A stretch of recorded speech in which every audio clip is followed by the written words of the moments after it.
I remember the exact moment my heart broke. Cleanly, deeply, like glass shattering across a tiled floor.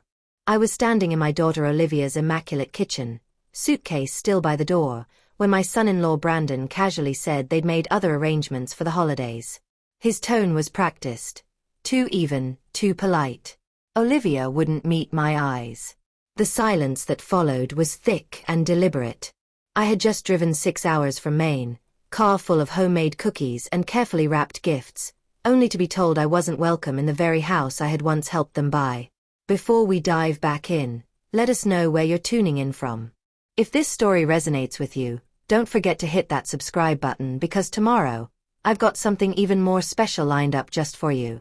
I remember the exact moment my heart cracked, not with drama, but a quiet kind of shattering, like a porcelain cup slipping from your hand and hitting the tile just wrong.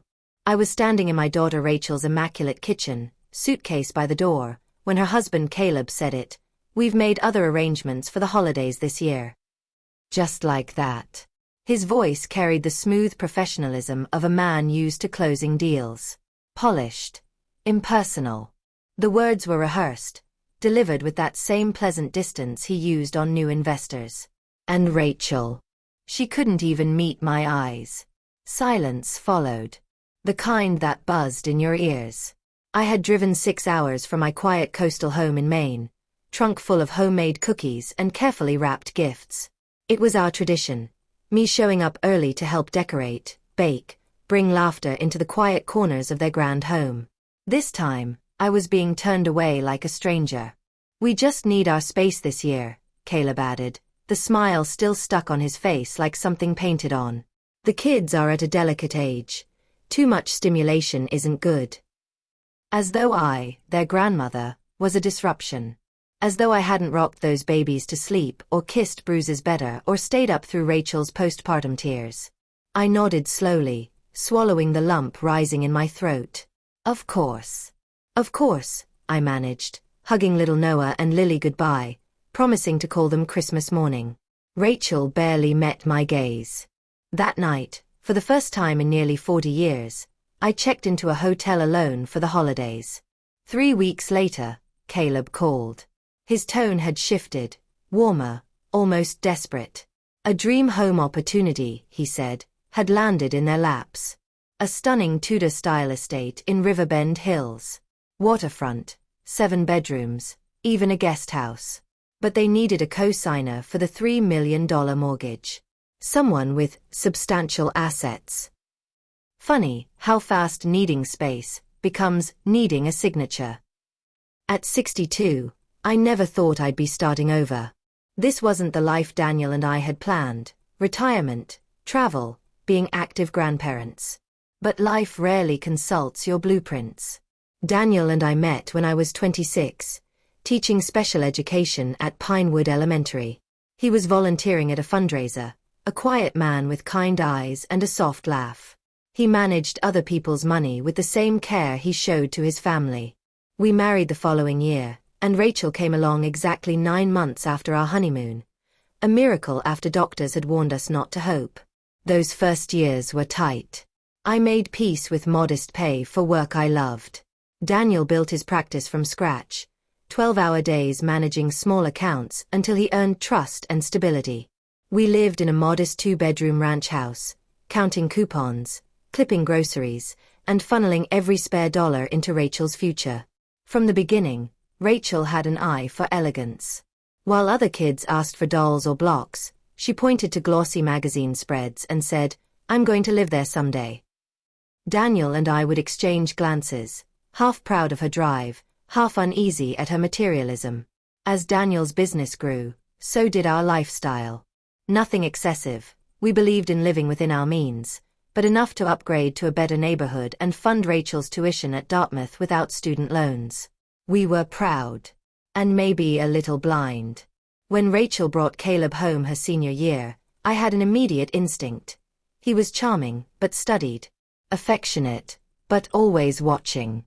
He came from old money, or what was left of it. Enough name and polish to move in the right circles, but not enough to live there. "He just admires Dad," Rachel insisted when I voiced concern. "He's nervous, that's all." You'll love him once you get to know him. We tried. Their wedding was beautiful. Too extravagant for our comfort, but we contributed anyway. Rachel deserved her day. Caleb's family, the Wentworths, were all designer suits and judgmental glances, clearly measuring Rachel against some invisible social checklist. Their approval came, but only after they saw how much Daniel and I had invested, financially, emotionally. A few months after their wedding, Rachel and Caleb began house hunting in Riverbend Hills, one of the most exclusive suburbs in Connecticut. Daniel voiced concern. "This neighborhood is a stretch," he'd warned Caleb gently. "This is where we need to be for my work," Caleb insisted. "You have to project success to attract it." We caved. Again. Daniel and I gave them $150,000 for the down payment. Nearly half our retirement savings. We told ourselves it was for the grandkids. An investment in family. Caleb called it temporary. His real estate ventures would soon take off. Then came Noah. I took a leave from teaching to help Rachel navigate those fragile early months. Caleb, of course, was always networking. Always closing the big deal. I'd clean their home, rock Noah at 2 a.m., and return to our guest room at the local inn while Daniel texted me updates from our quiet, empty house in Maine. "We miss you. But they need you." 3 years later, Lily arrived, and I did it all over again. By then, Daniel had been diagnosed with early-stage heart disease. The doctor said stress was a factor. Still, he drove 6 hours to Connecticut several times a month just to see the children. Caleb's projects remained on the verge of success, but the results never quite materialized. Dinners out were timed suspiciously close to their mortgage deadlines or tuition bills. When Daniel's health declined rapidly, I stepped away from teaching entirely to care for him. Rachel visited occasionally, always with the kids, which brightened Daniel's days. Caleb. He was usually tied up with clients. On one of Daniel's better days, 7 months before he passed, he spent a long time on the phone with his business partner, Richard Palmer. I thought nothing of it. Later, I learned those calls had been more than casual. Daniel passed away one Tuesday in April. That morning, he'd been reading to Noah and Lily over video chat. "We'll go fishing when Grandpa gets stronger," he promised. By sunset, he was gone. Rachel was devastated. Caleb flew in for the funeral but left immediately after for a meeting with overseas investors. In the fog of grief, I signed whatever papers our attorney, Gregory Lynn, placed before me. Trusts, property transfers, life insurance. I couldn't focus. I just moved through the motions. Weeks later, when the fog cleared, I looked around our home, our life. It was too big. Too full of silence. I decided to sell it. Between the sale, Daniel's life insurance, and our savings, I had about $780,000. Enough to buy a modest condo near Rachel's family and live independently. I could finally be present without being a burden. When I called Rachel to share my plans, her response was lukewarm. "That's a big decision, Mom," she said. "Connecticut's not cheap. I've done the math. I can make it work. I'll talk to Caleb," she said. The next day, Caleb called. He urged me to wait, suggested I rent first, said it's too soon after Daniel's passing to make permanent decisions. Something in his tone felt more like deterrence than concern. I should have trusted that instinct. Still, I listened. I rented a small apartment in Riverbend Heights with a 6-month lease. I arrived just before Thanksgiving, eager to make memories with my family again. At first, it was perfect. I helped with school pickups, made dinners, and took the kids to the park. Rachel seemed grateful. Caleb was distant but cordial. But as Thanksgiving approached, things shifted. Invitations became infrequent. Caleb was always on calls. And 2 days before Thanksgiving, I showed up with ingredients for our family's cranberry relish and pumpkin cheesecake, recipes Daniel had loved. That's when they told me they were spending Thanksgiving with the Whitmores, Caleb's investment opportunity of the year. "But I'll bring the cheesecake," I said, confused. It's an intimate gathering, Caleb said, not meeting my eyes. Rachel looked stricken. It's already arranged, Mom. And Christmas? I asked, quietly. A ski trip. Caleb's mother's gift. I placed the cranberries back in the bag. And where should I go for the holidays? Caleb smiled. The Riverside Hotel does a lovely package. He forgot, or never cared to remember, that my sister, the only other family I had passed away 3 years ago. I left without another word. Outside, Noah and Lily ran to me. Are you bringing cheesecake? Noah asked.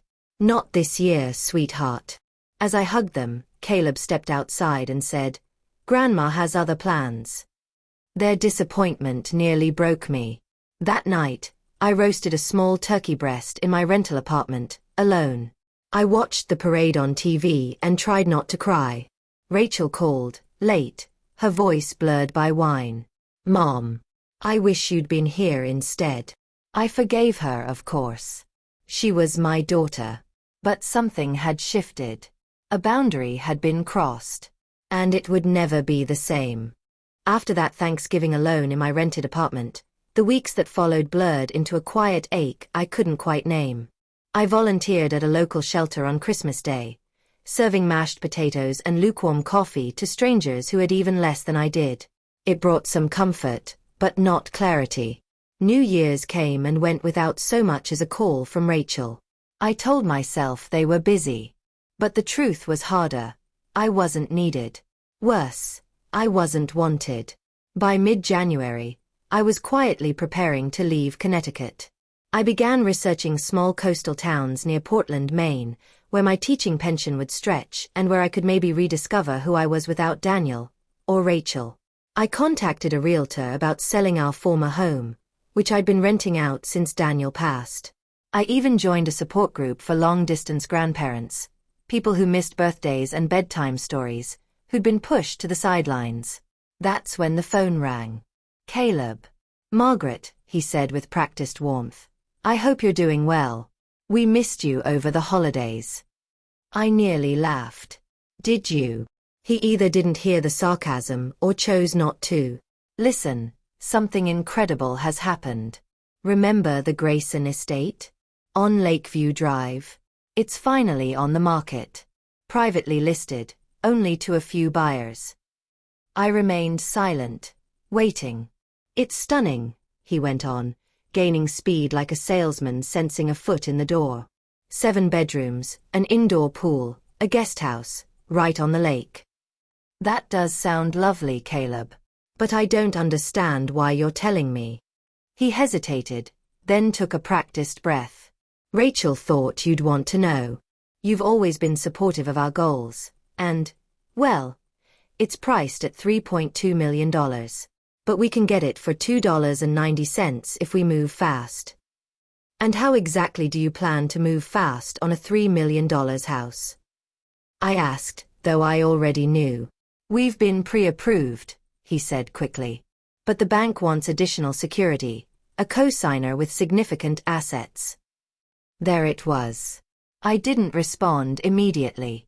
Instead I said, what time tomorrow? You'll come by. Yes. 10 a.m. We can discuss it then. The next morning, I arrived at their home to find both Caleb and Rachel uncharacteristically polished, like they were hosting a magazine interview. The coffee was French press, the pastries from an upscale bakery downtown. There were even flowers on the table. Rachel greeted me with a hug. You look great, Mom. Have you been doing something different with your hair? My hair was the same. So was their motive. Caleb launched into the pitch, pulling out a glossy folder of professional photographs. Room after cavernous room of vaulted ceilings, coffered walls, and marble finishes.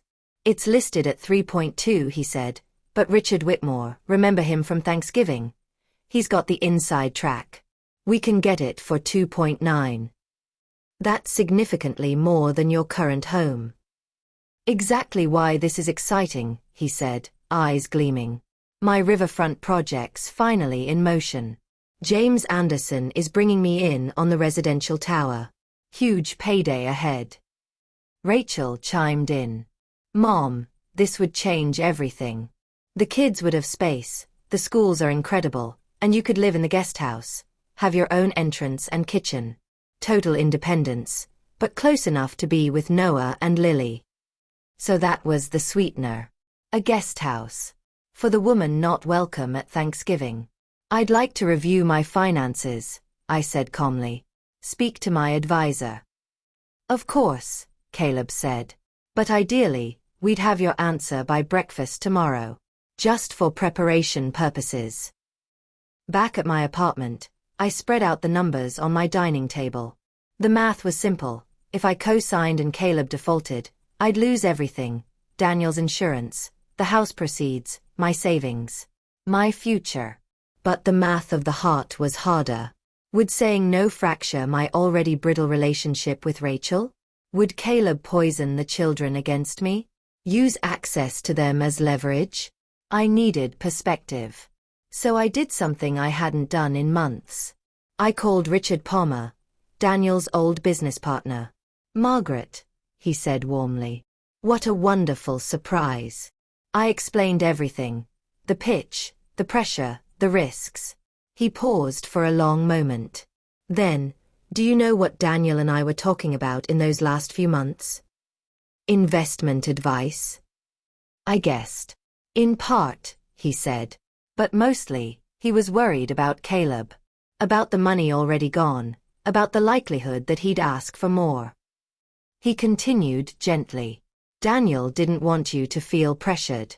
So he set up a trust, carefully structured, separate from probate, designed to mature 9 months after his passing. The breath caught in my chest. You weren't told, Richard said, because Daniel was explicit. You'd be informed either after the trust matured, or if Caleb made a significant financial request that could put your security at risk. How much? The original investment was modest. But Daniel had a gift. One particular tech stock exploded. As of this week, the trust is worth just over $42 million. I dropped into the nearest chair, dizzy. That can't be right. It is, he said simply. And it's all yours. Daniel wanted to give you freedom. Not just financial, but emotional. I sat in silence, stunned not just by the money, but by the realization. Daniel knew. He'd seen the danger long before I had. He hadn't tried to control me or force my choices. He'd quietly protected me. Margaret, Richard said softly, what you do with this now, that's up to you. But whatever you decide, you're not dependent anymore. On anyone. That night, I barely slept. I kept seeing Noah's face. Lily's hugs. Rachel's hesitant smile. Caleb's polished charm cracking into fury if I said no. But I also saw Daniel. The man who loved with quiet, steady action.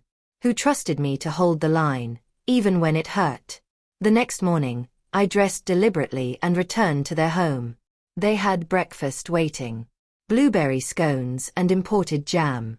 I've made my decision, I said, sitting down. Caleb leaned forward. And? My answer is no.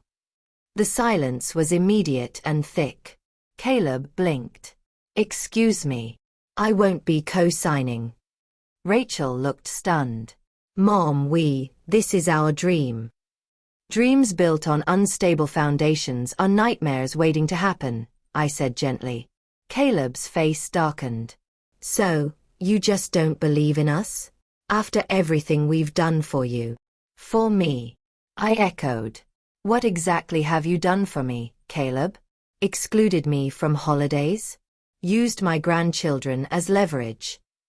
His voice sharpened. You're choosing your bank account over your family.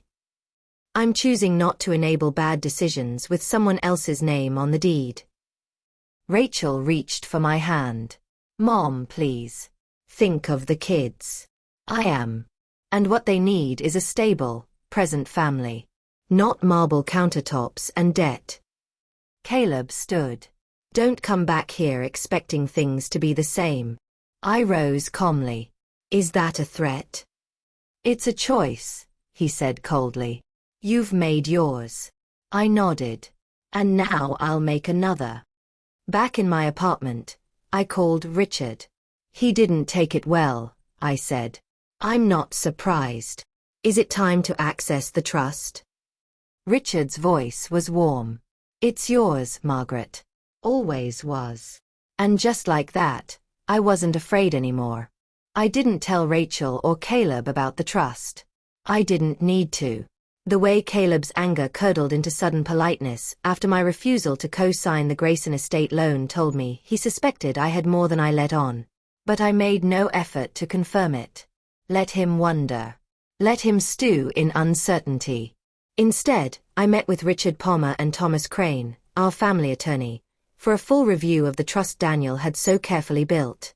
The details were staggering: diversified holdings, real estate, low-risk mutual funds, and that one breakout tech investment that accounted for nearly half the value. You have options now, Richard had said. He was right. I did. The first option I chose was freedom. I closed on a charming 3-bedroom condo on the edge of town, walkable to a park, a library, and a science museum I'd already bookmarked for visits with Noah and Lily. It had high ceilings, lots of light, and a sunroom perfect for reading. The second option I chose was privacy. I didn't tell Rachel or Caleb about the purchase until the papers were signed and the keys were in my hand. The third was presence. I didn't move back to Maine. I stayed in Connecticut, just not in their orbit. I saw the kids every week. Sometimes Rachel brought them to the library, sometimes I picked them up from school and treated them to chocolate muffins and stories in my sunroom. We never spoke about the missed holidays. Children remember absence differently than adults do. Less as betrayal, more as confusion. But they also remember consistency. And I was determined to give them that. For a while, the tension hung in the air, unspoken but taut.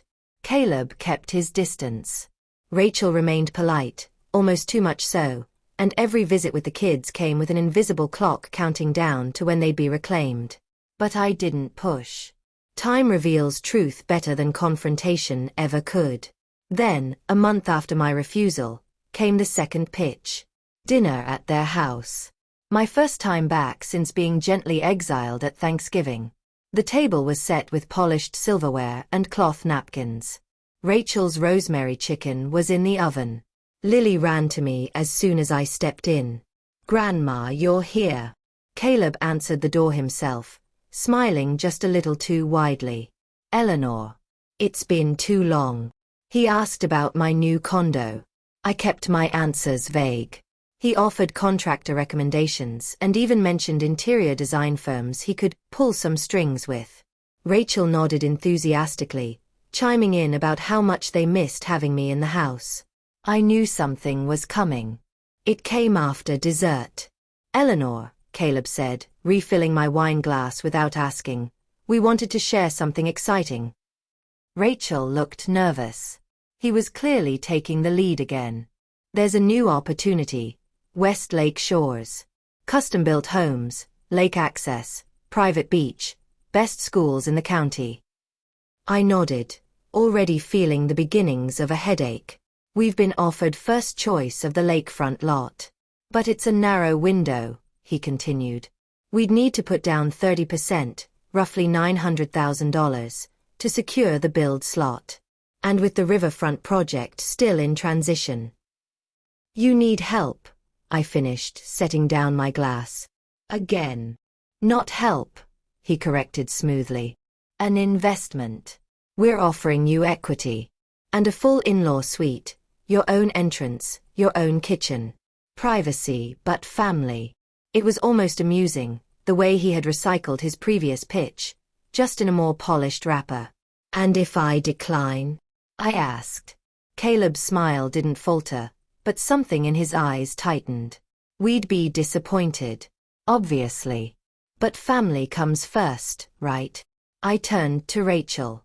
"And you?" She hesitated. "The schools there really are amazing, Mom. Noah's science scores could put him ahead years if he gets in." And you're comfortable with another high-risk mortgage? More financial pressure. Her silence said everything. I took a deep breath. I'm going to say no. The room deflated like a balloon. Caleb's fork clattered against his plate. Why? He asked flatly. You clearly have the means now. You bought a condo. All cash, I assume. His tone had shifted, no longer curious, but accusatory. Because my money isn't a rescue plan for irresponsible planning, I replied. You think we're irresponsible, he snapped. I think you build castles on credit and call them homes. The mask cracked. You know what I think. Caleb said. I think Daniel left you money, and you're hoarding it. Rachel's his daughter too. This family should benefit, not just you. That's not how inheritance works, I replied. And even if it were, my responsibility is to protect your children from the fallout of your recklessness. You don't care about them, he said, standing now. If you did, you'd help. No, I said, rising calmly. If I didn't care, I would have given you the money. His confusion showed. I continued, giving you millions would delay the inevitable and make your crash harder. Saying no is the hardest and kindest thing I can do. Rachel looked away. I think you should leave, Caleb said. I agree. Rachel came by 2 days later. Alone. She looked exhausted. Dark circles. Tension in her jaw. You were right, she said. About everything. I said nothing, letting her speak at her pace. I found a second mortgage on the house I didn't know about. And he used Noah's college fund to pay for a contractor who never even finished the foundation for the riverfront project. She broke then, quiet tears, held in too long. I think I made a mistake, Mom. You trusted someone you loved, I said gently.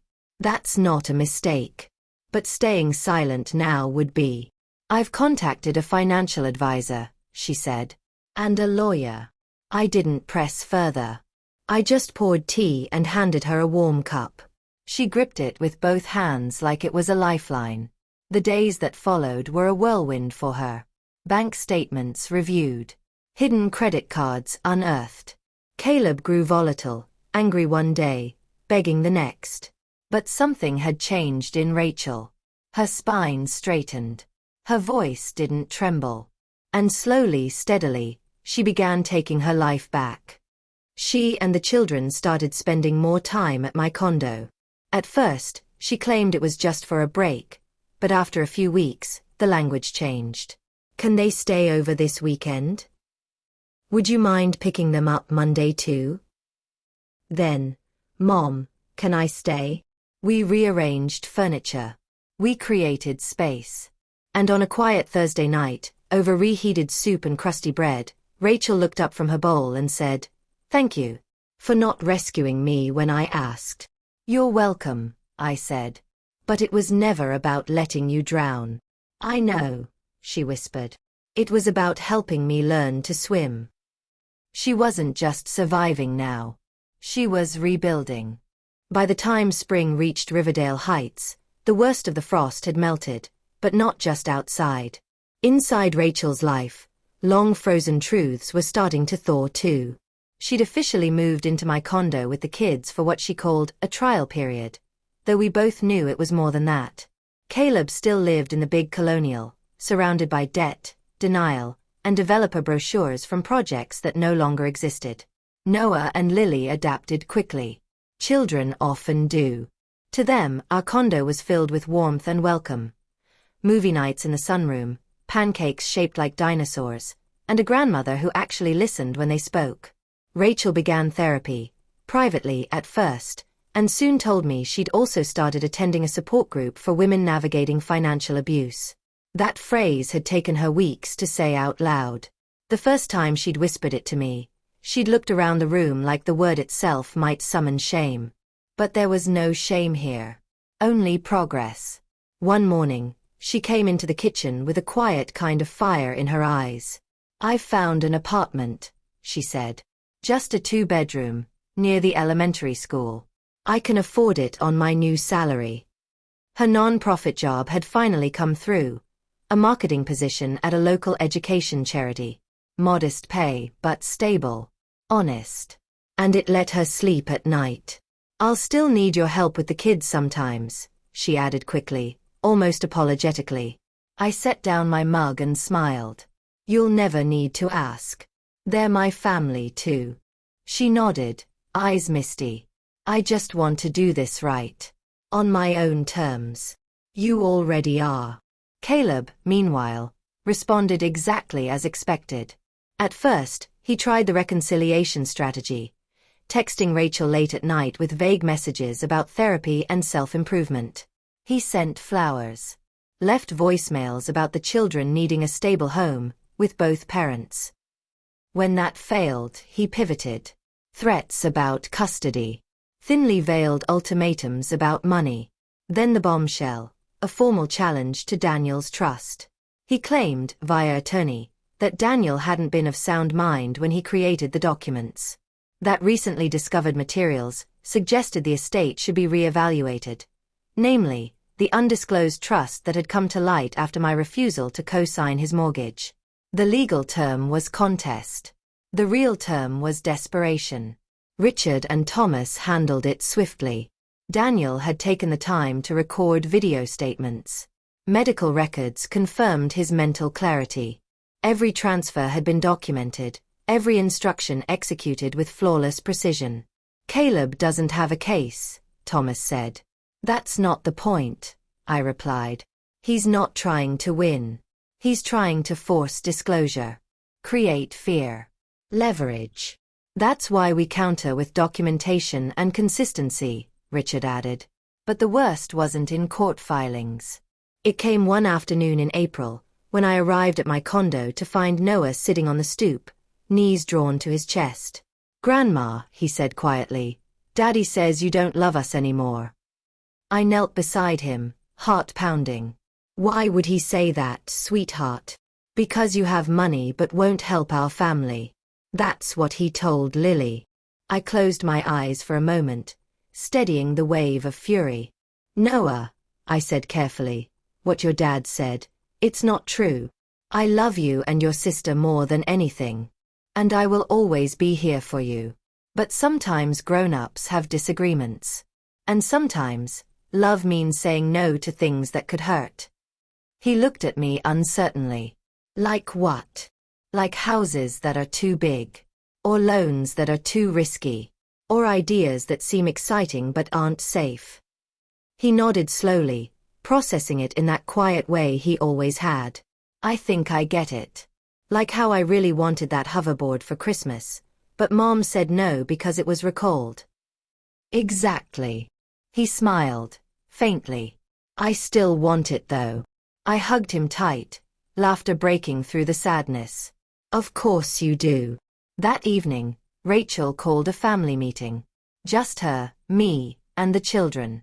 She explained that some things might feel confusing right now, that Daddy was saying things that weren't always true, but that it didn't mean he was a bad person. Just a person who was struggling to understand his own choices. I don't know if we'll stay married, she admitted gently. But we'll always be your parents. And Grandma will always be here, no matter what. Lily crawled into her lap. I like living here. Rachel kissed her forehead. Me too. A week later, I received an unexpected visitor. Diane. She stood at my door, impeccably dressed, with that same socialite smile that never touched her eyes. Eleanor, she said crisply, may I come in? I considered it briefly, then stepped aside. Once seated in the living room, she cut to the chase. This situation with Brandon is unfortunate. But family matters should never become so public. It's undignified. What exactly are you referring to? The trust challenge. The filings. The gossip. He's under pressure, Eleanor. From all directions. If there's a way to resolve this privately, it would benefit everyone. I agree, I said. So long as privately doesn't mean quietly, and resolve doesn't mean give in. Diane's smile tightened. Surely you don't want this to affect your relationship with your grandchildren. That threat sounds oddly familiar, I replied. Brandon tried it too. She didn't flinch. I'm simply saying there are ways to protect appearances. I'm not interested in appearances. I'm interested in stability, for Rachel, and for the children. And right now, Brandon is the least stable factor in their lives. Be careful, Eleanor. Family disputes can get ugly when money is involved. That's why Daniel made sure the trust was airtight. He knew you. Diane rose stiffly. You've made your position clear. I hope you'll reconsider, for the children's sake. I already have. That's why I said no. She left in a cloud of perfume and brittle grace. Over the next 2 months, Brandon's grip continued to weaken. Rachel finalized the separation paperwork. The trust challenge was dismissed with prejudice. Diane stopped returning his calls. His business contacts dried up. The riverfront project was officially labeled abandoned. He tried one last tactic, filing for emergency custody. The judge denied it within hours. Ulterior motives are evident, the ruling read. No demonstrated concern for child welfare. Rachel didn't celebrate. She simply sighed in relief and looked at me across our shared kitchen table. I'm so tired of fighting. You're almost through it, I said. And you fought well. She reached for my hand. I couldn't have done this without you. Yes, you could have, I replied. But I'm glad you didn't have to. In June, we moved Rachel into her own apartment. It was small but filled with light. The kids picked the paint colors for their rooms. We installed shelves together and laughed when the bookshelf nearly collapsed on me. The next night, we had dinner on her new balcony. Paper plates, store-bought pasta, and a bottle of red wine. Do you know what I remember most from last year? Rachel asked, staring into the twilight. The cheesecake. I joked. No. The silence. The sound of you not being there on Thanksgiving. The look on Noah's face when he realized you weren't coming. She swallowed hard. And I remember telling myself it was for the best. That we needed space. That we were protecting the kids. But I was lying. To myself. To you. You were surviving, I said. I was complicit. You were scared, I corrected gently. Now you're brave. She nodded slowly. Next holiday, I want to host. Not to impress anyone. Just to gather the people who matter. I'd like that. And for the first time in a long while, I truly believed we would be gathered again. Not for show, not for status, but for family. Real family. The kind that chooses love over leverage. Stability over spectacle. And presence over performance. By the time autumn returned to Riverdale Heights, life had settled into a rhythm. Not perfect. Not painless. But authentic. Rachel's new apartment, modest, sun-drenched, and full of character, had become a true home. Noah and Lily adjusted beautifully. They bounced between school, dance recitals, science fairs, and weekends with Grandma. The instability that once hovered like fog had finally begun to clear. Caleb, meanwhile, existed on the periphery. His financial world had collapsed in slow motion. After the trust challenge failed and the separation was finalized, most of his business contacts distanced themselves. His credit ruined, he was forced to sell the Colonial at a loss. The riverfront project never broke ground. Rachel kept communication civil but firm. Shared custody of the children continued, but she maintained boundaries, both emotional and legal. There were no more sudden invitations, no last-minute changes cloaked in charm. Every pickup was documented. Every conversation, brief. And as the noise faded, something beautiful took root. Presence. Noah and Lily began to blossom in the quiet. Lily spent entire Saturdays curled on the couch with sketchbooks and colored pencils. Noah, always curious, joined a robotics club. Rachel was there for all of it, science fairs, bedtime reading, lunchbox notes with silly jokes. And I was there too. Not just on holidays or scheduled weekends, but fully present, woven into the fabric of their lives again. One Saturday in October, we were baking together. Cookies, of course. Lily insisted on purple sprinkles. Noah tried to engineer a cookie tower. Rachel stood at the counter, laughing softly, flour on her cheek. At one point, she looked at me across the kitchen and said, "Do you ever miss what we had? Before all of this." "You mean before the money?" She nodded. "Sometimes," I admitted. But then I remember how much of it wasn't real. We thought we were building a legacy, but we were decorating a facade. Rachel glanced at the children. "What do you think Dad would say if he could see us now?" I smiled. "He'd be proud. Not because we preserved the illusion, but because we let it go." That evening, as I walked home in the cool dusk, I thought about Daniel. He hadn't just left money in a trust. He left clarity. A set of values that had quietly protected all of us, even when we didn't realize it.